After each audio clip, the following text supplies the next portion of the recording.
Hi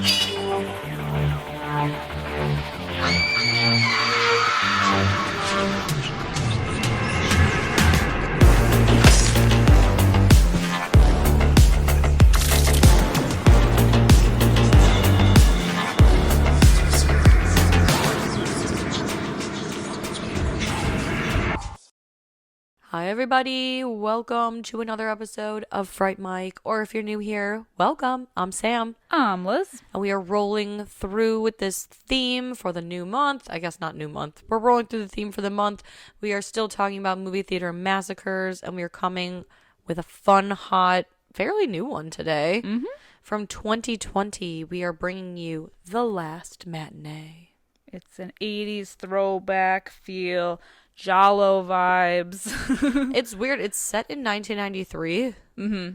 And yet, I feel like it could have just taken place at any time, except for there's no cell phones. Well, it takes place in 1993, but it has like the feel of like an 80s campy slasher movie. Yeah. But also giallo vibes. Yes. Even though you Because know of, who like, the killer is. Because of the like lighting and the synth.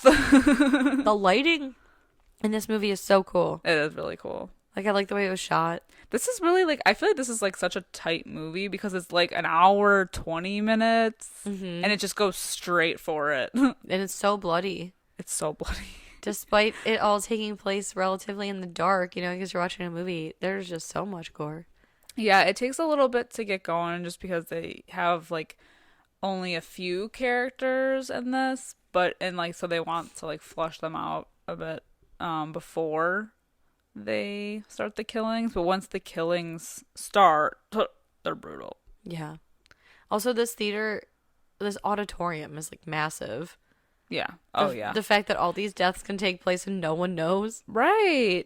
That's actually like a huge point that I have is like how this like it all takes place in one night in one auditorium. I mean, there's like it takes place like throughout the theater, but it's just one main auditorium that all the killings take place, or most of them, and like no one notices until like pretty far into the movie. And it's weird because there's like there's a group of 3 friends, and the one friend goes down to sit with a girl, and the one of his friends is watching from the balcony, but when at the time of their death, no one notices it. Like the friend who's watching them doesn't notice them. I don't know. Yeah.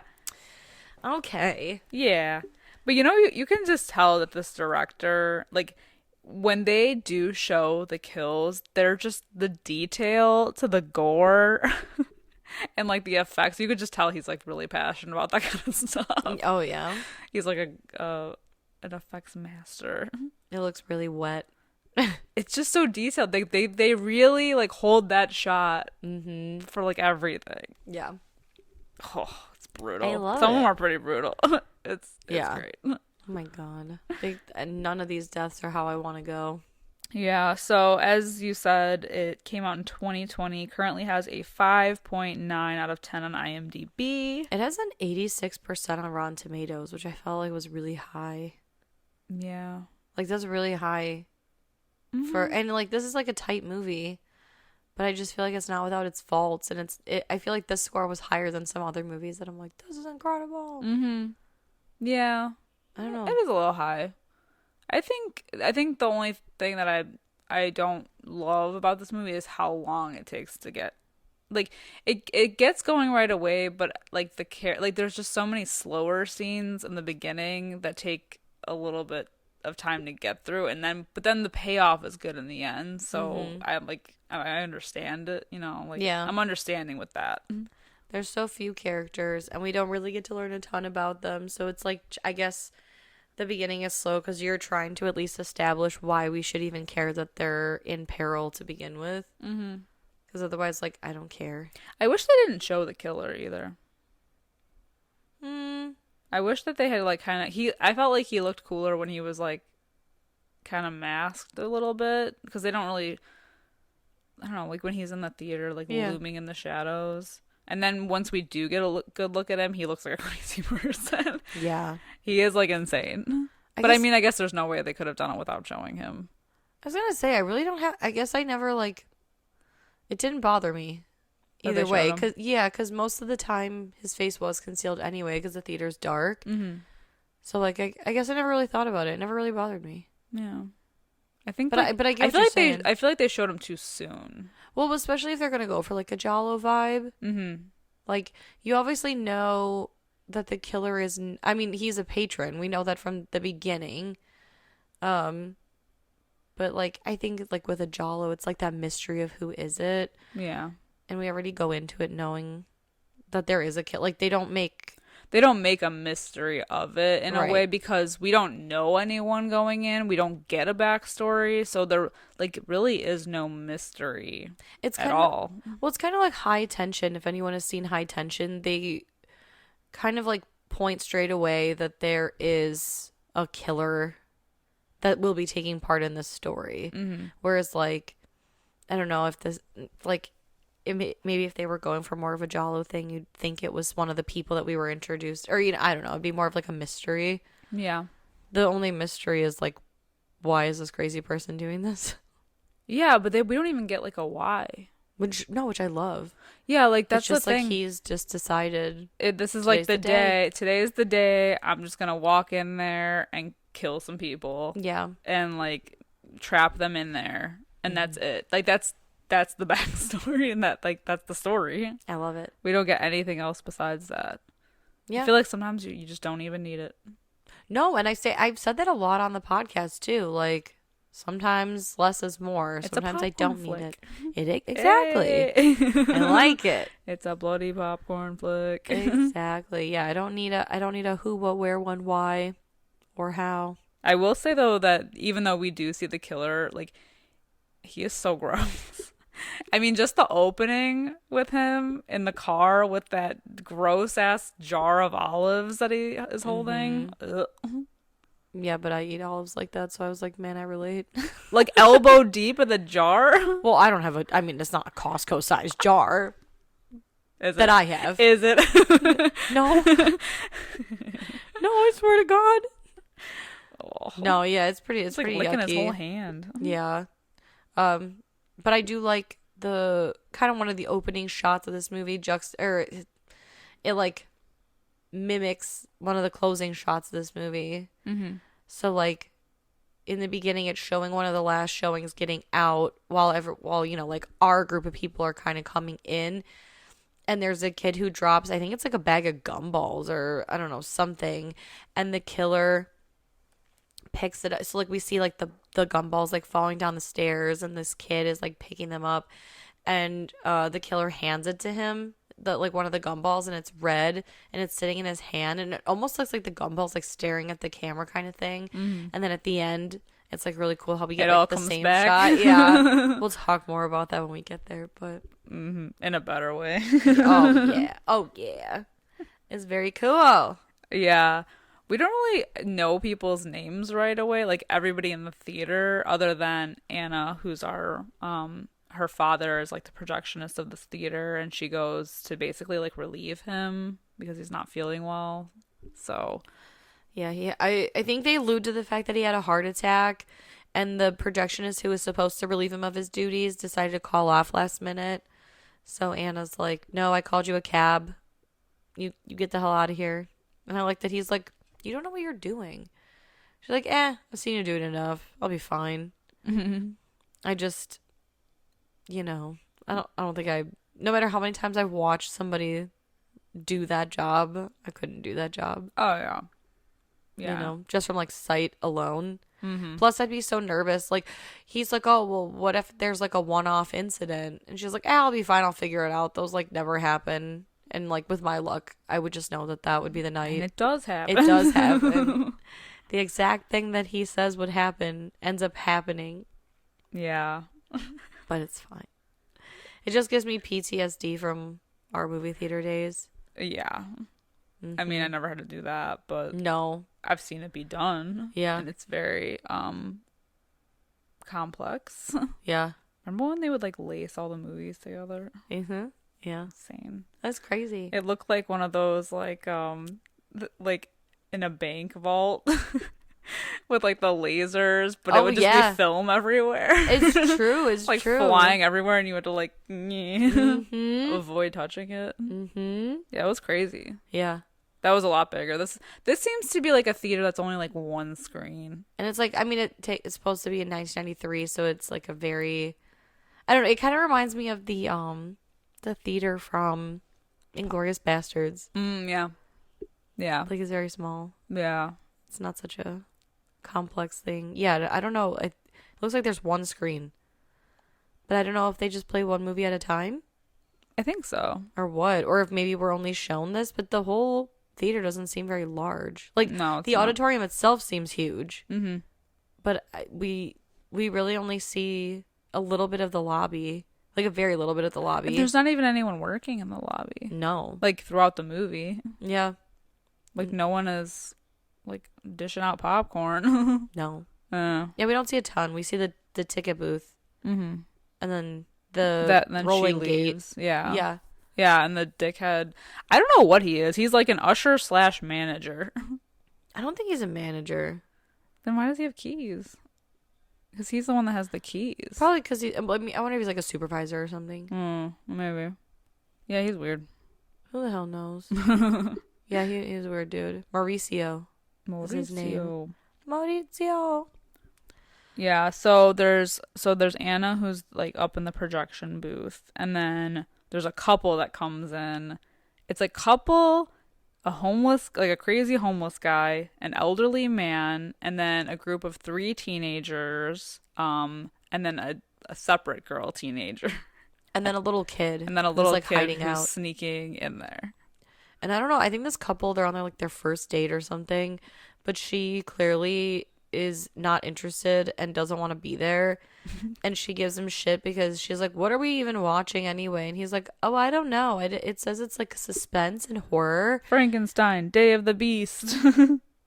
Funny enough, the movie that they're showing in this movie is a real movie. Despite this movie being set in 1993, Frankenstein Day of the Beast came out in 2011 and is directed by none other than this movie's serial killer. Fun. Easter egg. Yay! So he's killing people in his own movie. To his own movie. To his own movie. The movie within the movie. I love it. And yeah, I like that he's like, yeah, I don't really know. It says suspense and horror. And she's like, do you do that a lot? Like just see movies that you don't know anything about? He's like, well, it's a little more exciting that way. Yeah. Sometimes. But if I'm paying, oh my God, especially today, if I'm paying movie theater prices today, forget it. Yeah, that would be a lot. Yeah. Too much. Mm-hmm. Yeah. But yeah, so like right away the old man gets it. Yeah. Because the homeless guy leaves because he's annoyed with the teenagers who are talking at like full volume. Yeah, because they come in drunk. Yeah. And the one teenager, oh my God, what is his name? Goni. He's like obsessed with this girl that is on the bus. He saw her that day, but she got off at a different stop. And he says she looks like Brooke Shields. And then who happens to walk in? But her. Yeah, shortly after they all grab a seat. And I love that he's like, isn't it weird though that she got off at a different stop than us, but she ended up here? And he like mentions that like 3 times. Yeah. He's like, I just find it weird. It's like it was meant to be. He even mentions it to her when he finally like gathers the walks up. gumption and the gall to walk down to her. Mm-hmm. Yeah, but yeah, so they're fighting with the homeless guy, and he leaves. But like the poor old man, he's like the first one to go. Yeah, and he's like, it's such a silent kill too. We never even get like an up close shot of his death. It's a cool one though, because so like it's in the foreground is the like shot of the little kid who's like peering over the seats to like get a glimpse of the movie. And then in the background is where we see the killer standing behind the old man, and he's like, you know, smothering him. It's like kind of a cool shot though, just because like it's kind of blurry, so you can kind of see it, but it's like with the darkness and everything, you can't really see what's going on. You can kind of infer though that something violent does happen because on the screen in Frankenstein Day of the Beast, there's a man who's getting beaten with like a wooden staff, and then it gets driven through his mouth and out the backside of his skull. And then while that happens in the movie, we just kind of like get a shot of like, I don't know, inside the old man's skull. Yeah, So I was wondering what that was. Yeah. It's like a internal POV shot of getting impaled. I think so. This killer loves to impale people. He loves to impale people. He also likes to collect people's eyeballs, which we don't find out until a little bit later, but he's like a wacko. He's got a little fetish there. A little situation. A little situation. Oh my god, excuse me. Sorry, I burped. Yeah, so the usher or manager or supervisor or whatever the hell he is, he's like lingering around this theater the whole time. Mm-hmm. And he's like giving Anna shit. He asks her what her zodiac sign is. He guesses Aries. She says Capricorn and reads her zodiac, which basically says, like, you feel like this day owes you, like, you need your time back, and, you know, blah, blah, blah, blah. And she has to study for an exam that she has in 3 days. So she's sitting in the booth, like, he won't shut the F up. And she's like, can you go away? And he's like, yeah, I'll go away. If you give me cigarettes, your dad hides them in that drawer right there. I only smoke casinos, because she tries to hand him like a different packet at first. And I feel like this is only important because it saves the ticket booth lady's life later. And then he is such an asshole because he's like, you know, if you're going to work here, you should know. You should be nice to me. Ew. Yeah. Boo. Anyone that says that, like, if you're going to work here, you should know it. It pays to be nice to me. You're the first on my shit list. Oh, his death is so fucking cool. So he goes outside to smoke, and the killer like sneaks up behind him and slits his throat, and the smoke from the cigarette he was just smoking comes out of his throat. It's so good. It's so good. And the fact that he smokes casinos, I don't even know if they're like a good brand, a bad brand. I don't know anything about them. But he offers the ticket booth lady who's leaving smoke. He's like, oh, do you want to smoke with me outside? And she's like, ew, no, casinos, pass. And it just, if she had said yes, it would have been a double murder, right? Either that or it would have saved his life because he couldn't have taken on two at once. That's true. He leaves the body just like chilling there because he goes and he breaks the gate so that they can't open it from the inside. Yeah, it's a rolling gate to the outside. Yeah, so like... what are the other exits? No emergency exits here? Doubtful, apparently. There's a roof exit that we find. Like a hatch. Yeah. Yeah, but so he breaks the gate so nobody can get out. But he leaves the body of the manager or supervisor guy just like chilling the whole movie. And like there's a couple scenes where people walk by the body and no one notices it until like the end. Yup.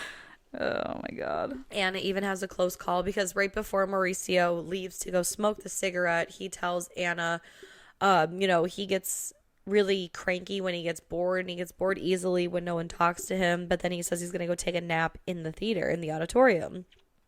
And while she's studying, she, like, you can see, like, the door handle jiggling to get into the booth, and she thinks it's Mauricio.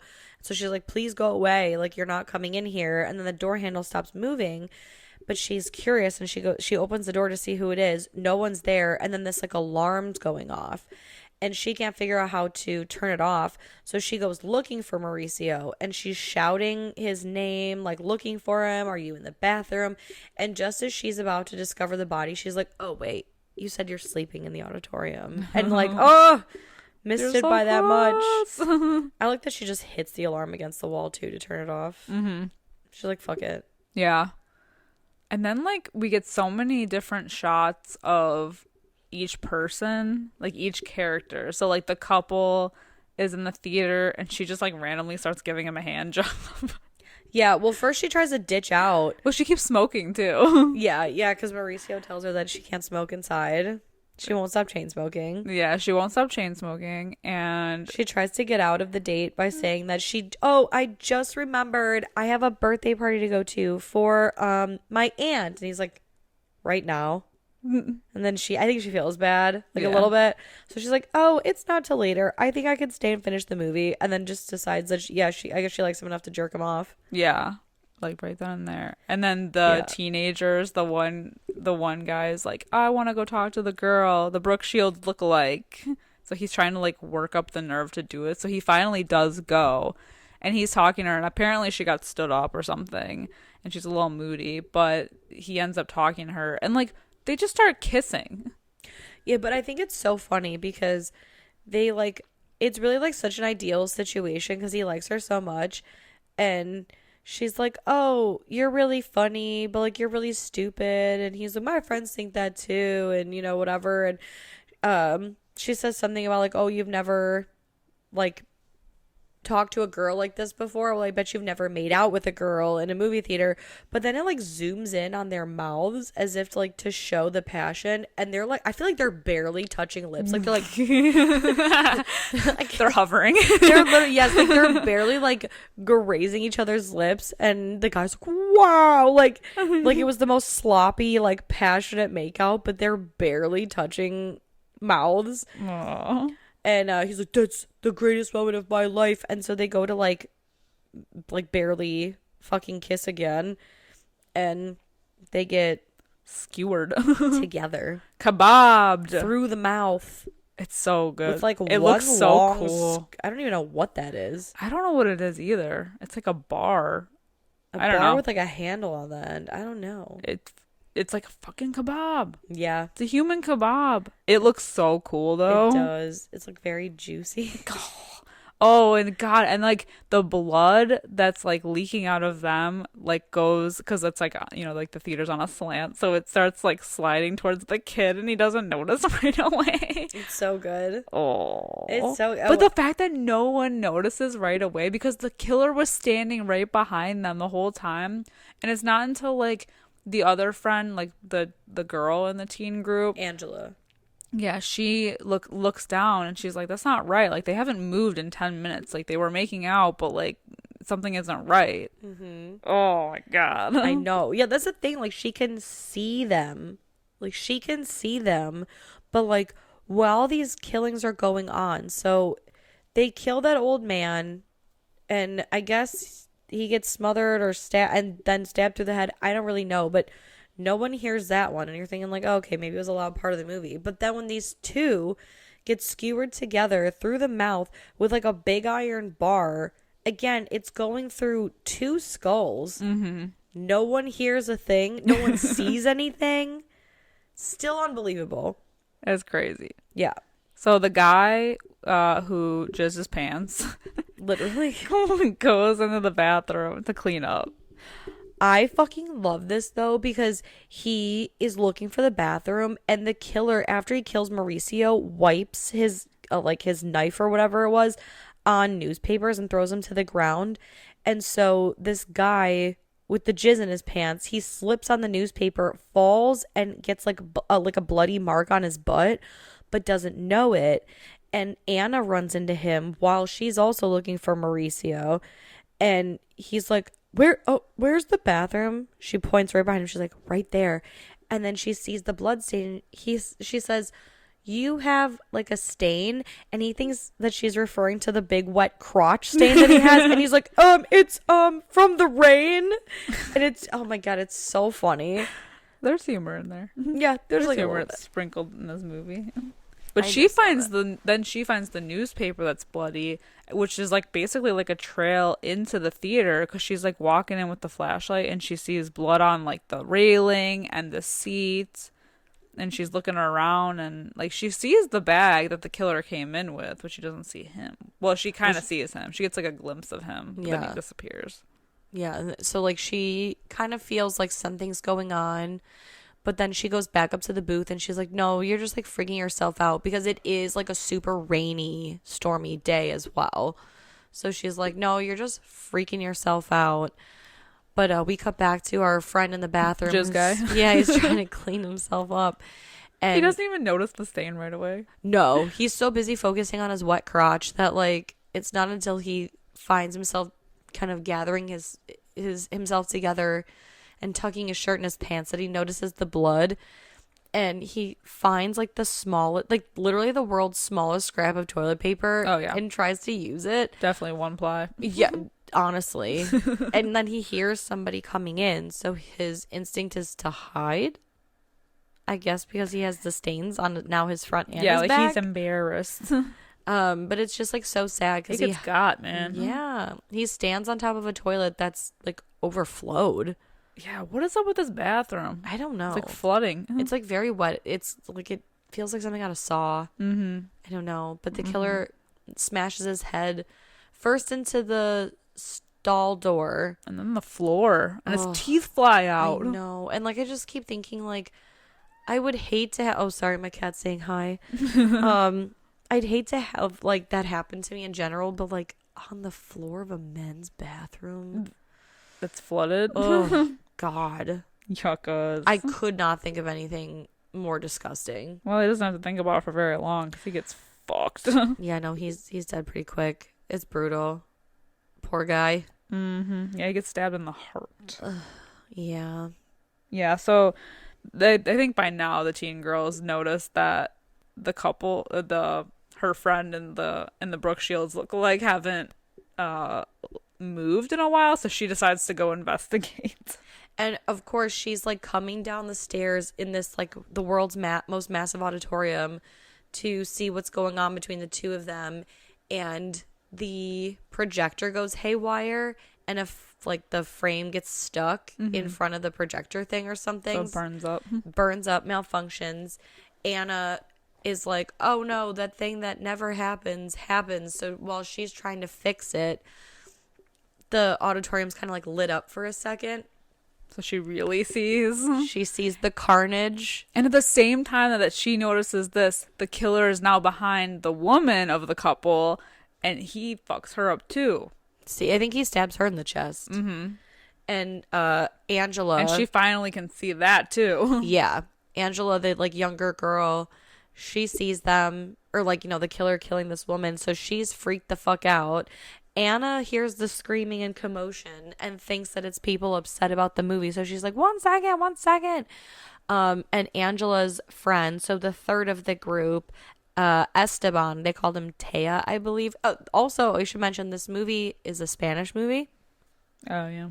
So it's not in English. So Angela is my American way of saying, I think she says like Angela or something. And Esteban, they call him Taya. But he starts running too, like away from this killer who's like gonna attack them. The little boy in there, who we find out his name is Toma, he's hiding, and unfortunately our poor friend Taya, he gets stabbed in the back several times. Awful. Yeah. And when Anna finally gets the movie back up and running, she kind of like peers through the little hole in the projector she booth. Can see the friggin' bodies. Yup. And she's like, oh shit. So she goes down there and really like takes in all of the carnage. Oh yeah. And this is when we find out that every single victim's eyes are missing. Oh, it's so great. Ew, because he's collecting them in that jar. He's collecting them in his olive jar. Oh, so yuckas. It's just so like eerie too, because the whole time the movie's playing, and so every time it flashes you can see like a body that's missing eyeballs, but they're all still like sitting up as if they're watching the movie. It kind of reminds me of that scene in House of Wax. Like when they go to like the church and everyone is still sitting there like as if they're, oh my god. Yep. See, for me this reminds me of Halloween Town. When Calabar appears in the theater. No, I'm just kidding. I'm kidding. Yeah, no, it's super creepy, super bloody.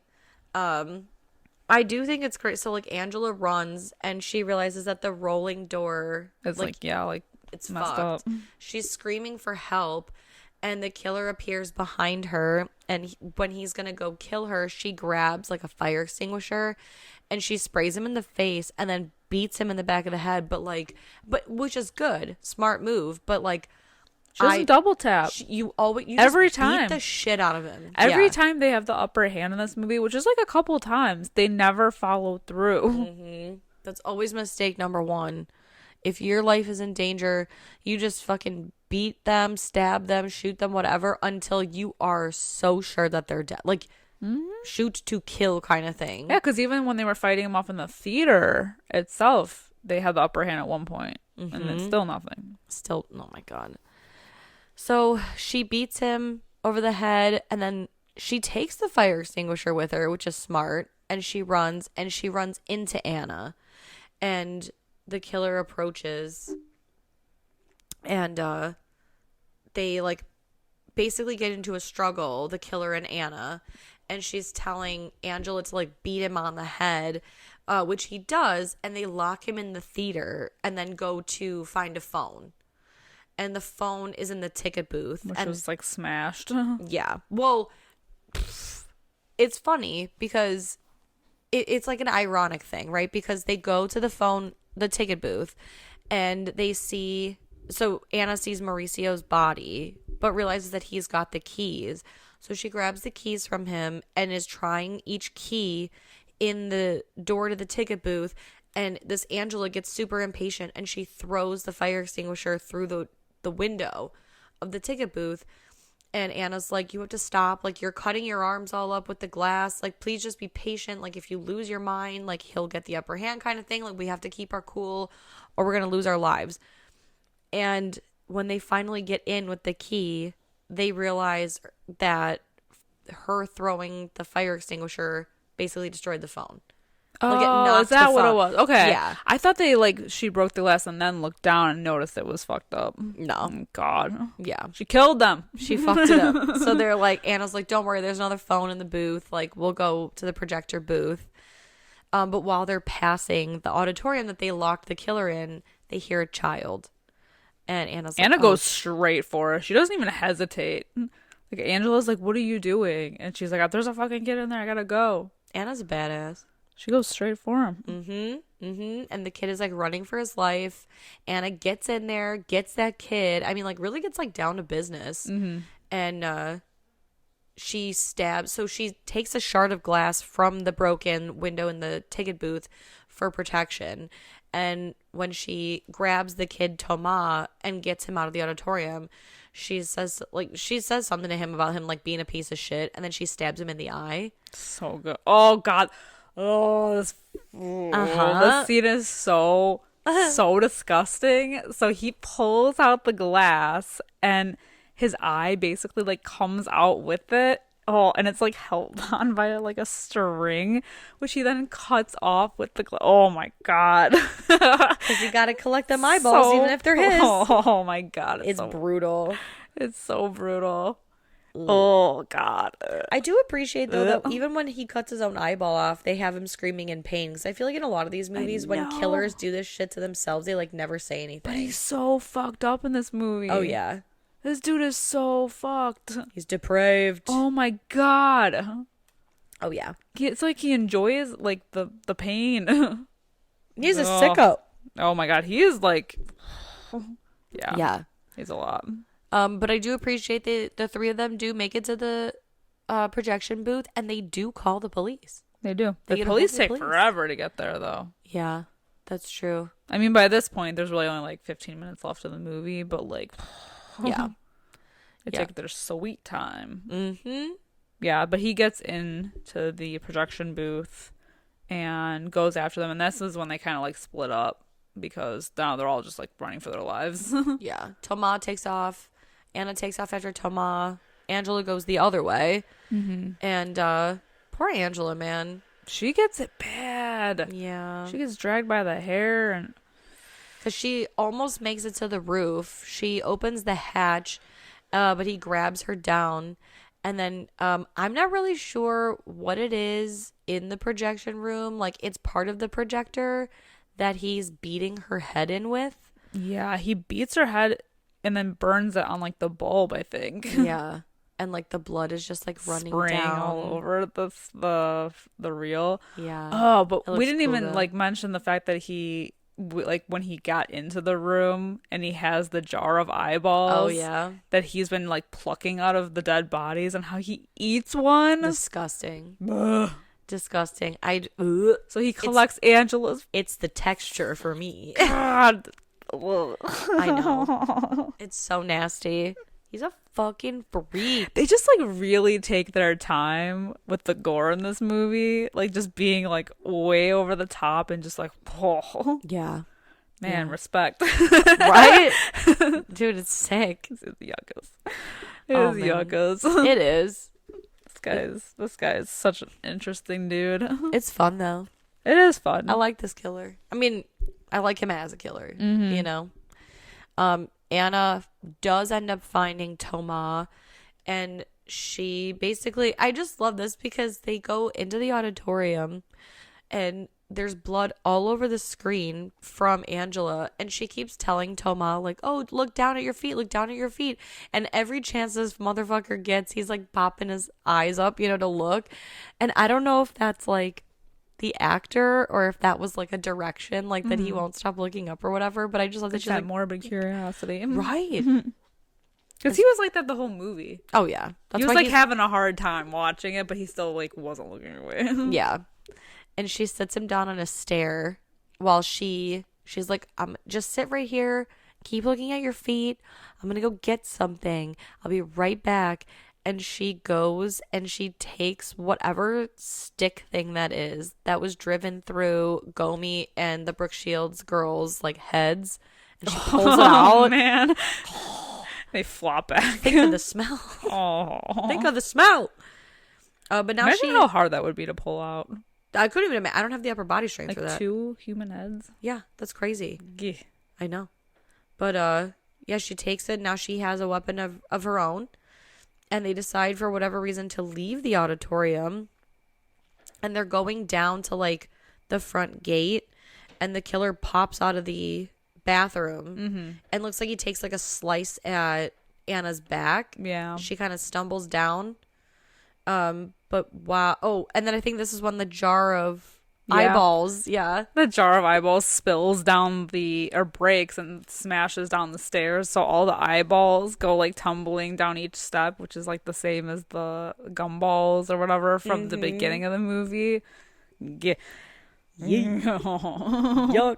But yeah, the killer's about to like kill Toma, the little kid, and Anna takes that big old stick thing and impales him like from behind through the chest. Oh, and he's even propped up when he Yeah. lands. Ooh. Just in time for the cops to get there. And the homeless guy. Who Yeah, was the- like standing the outside homeless- the whole movie. The nosy homeless guy.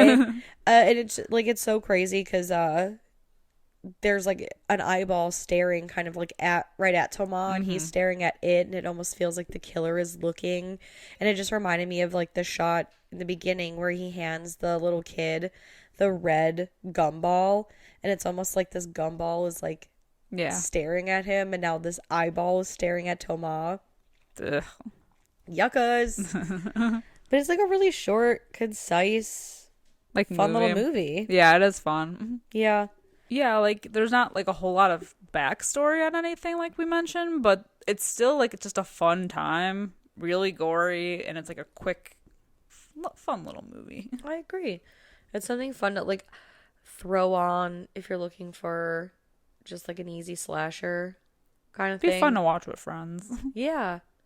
Yeah, the first time I watched this, it was like a random watch. I had just gotten an not HBO, a Showtime subscription. So this was back in like 2022 maybe. 2021 or 2022. I can't remember now. I'll have to look at my letterbox when I logged it, but I was like, "Oh, this looks fun, and this is a horror movie. I will watch this." And I had a good time with it, and watching it now for a second time, I'm like, oh, like I start to notice like other little things that I didn't notice before, but like nothing like major. It's just like the background decorations or like the set. Posters. Yeah, because it takes place in a movie theater. There's like a RoboCop poster. There's you had mentioned earlier, there's like a couple Dario Argento posters hanging around. Yeah, Like noticeably there's an opera poster. definitely was like an influence here.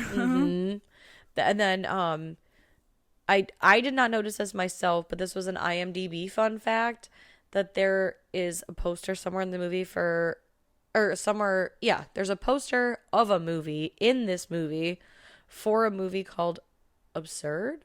Is that what I said? I don't remember what I said now. Hold on. I'm going to look it up. But it's for a movie with Zelda Rubinstein, or it's a movie with Zelda Rubinstein. Oh, you said English, didn't you?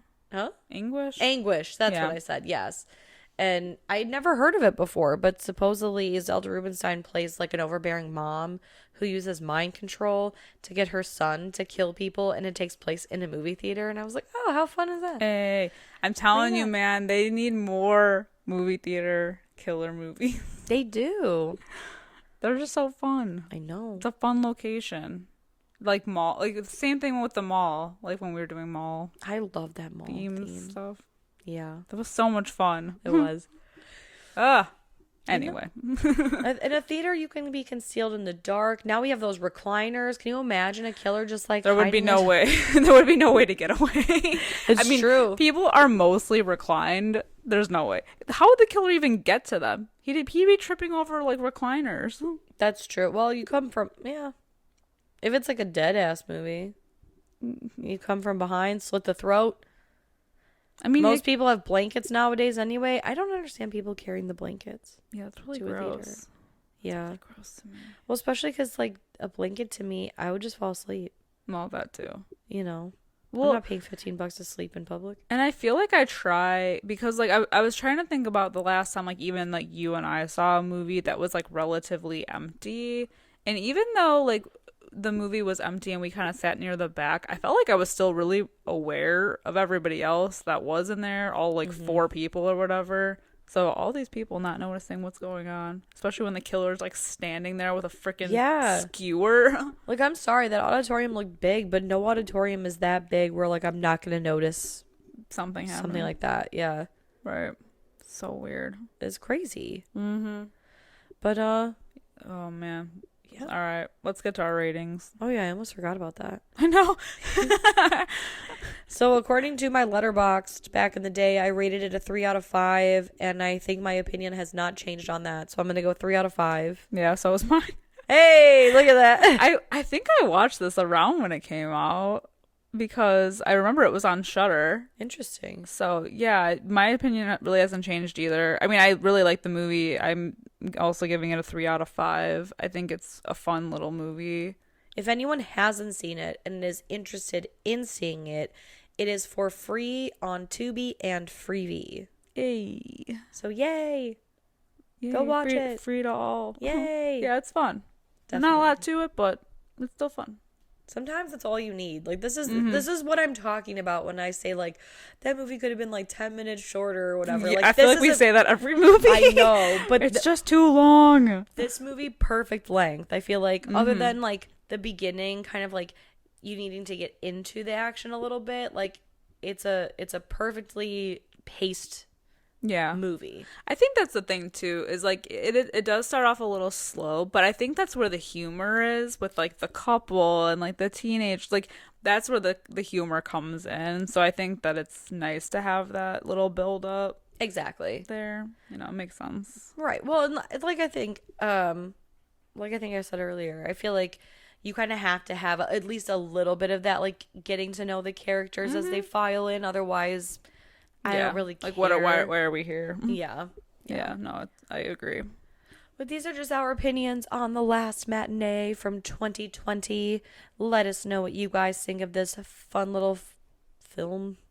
This film. giallo-inspired. Yes. If you guys do not know where to find us, we are on pretty much all forms of social media: Facebook, Instagram, Twitter, TikTok, Discord. Come chat with us over there about the movie. As always, if you guys like us and you want to let us know, find where you can leave a nice comment, a 5-star review, and let us know how much you love the podcast, how much you love us, and how much you love the content. It really means so much to us and gets our name out there to more Fright fans like yourself. Until next time, I'm Sam. I'm Liz. Rest in peace.